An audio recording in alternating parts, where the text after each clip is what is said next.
ನಾನು ಸಿನಿಮಾ ಮಾಡೋಕ್ಕಿಂತ ರಿಲೀಸ್ ಹಾಕಿನ ಮುಂಚೆ ಮಾತಾಡೋಕ್ಕಾಗಲಿಲ್ಲ. 5 days ಆ ವಾಟರಲ್ಲಿ ಇದ್ದಿದ್ದು, 5 days ಇಲ್ಲಿವರೆಗೆ ನೀರು.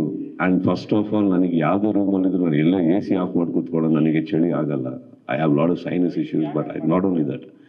5 days of contaminated water, almost ಎಷ್ಟೋ ಲಕ್ಷ ಲೀಟರ್ ಅದು. ಒಂದು ಸೆಲ್ಲರ್ನ ಕ್ರಿಯೇಟ್ ಮಾಡಿ ಪ್ರತಿಯೊಬ್ಬರಿಗೂ ಒದ್ದಾಡಿದ್ದೀವಿ ಆ ಟೈಮಲ್ಲಿ. ನನಗೆ ಆಗೋದೇ ಇಲ್ಲ. 2 days ತನಕ ನಾನು ಹೆಂಗೋ ಮ್ಯಾನೇಜ್ ಮಾಡಿದೆ. ಅದರಲ್ಲಿ ಇಳಿಬೇಕಾರಂತೂ ಭಾಳ ಮಜಾ ಇತ್ತು. ಫಸ್ಟು ಒಂದೇ ಒಂದು ಕಾಲು ಹಾಕೋದು ನಾನು, ಇಷ್ಟಿಷ್ಟೇ ಹೋಗಿ ಹೋಗಿ ಇರ್ತೀನಿ, ಬರ್ತೀನಿ ಅಂತ. ಅಷ್ಟು ಚಳಿ. ನನ್ನ ದುರದೃಷ್ಟಕ್ಕೆ ಹೊರಗಡೆ ವಿಪರೀತ ಮಳೆ 3 days ಆಗ್ತಾನೆ ಇರಲಿಲ್ಲ. 3 days I think we went through the most torturous or strenuous part of Mark ಅಂತಂದ್ರೆ ಆ 5 ದಿನ ನೀರಲ್ಲಿ ಶೂಟ್ ಮಾಡಿದ್ದು ತುಂಬಾ ಕಷ್ಟ ಆಗ್ತಾಯಿತ್ತು. ಆ್ಯಂಡ್ ಹೊರಗಡೆ ಬಂದಾಗ ಬರ್ತಾ ಇದ್ದಿದ್ದು ಕ್ರ್ಯಾಂಪ್ಸು ಆಗ್ತಾ ಇರಲಿಲ್ಲ ಅದು. ಬಟ್ ಶಾರ್ಟ್ಸ್ಗಳು ನೋಡಿದ ತಕ್ಷಣವೇ ಒಬ್ರಿಗೊಬ್ರು. ಆ್ಯಂಡ್ ಇನ್ನೊಂದು ಭಾಳ ಒಳ್ಳೆ ಟೀಮ್ ಕೇರ್ ತೊಗೊಂಡಿದ್ದು ಹೇಳ್ಬಿಡ್ತೀನಿ, ಯಾರಿಗೂ ಗೊತ್ತಿಲ್ಲ. ಬಸ್ ಮೇಲೆ ಮಕ್ಕಳು ಕೂತಿರ್ತಾರೆ, ಮಕ್ಕಳ ಮೇಲೆ ಬೀಳ್ತಾ ಇದ್ದಿದ್ದು ಬರೀ ಬಿಸಿನೀರು.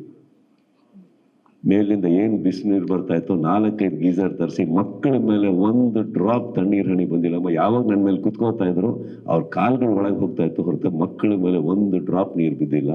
Cold, it was all hot water.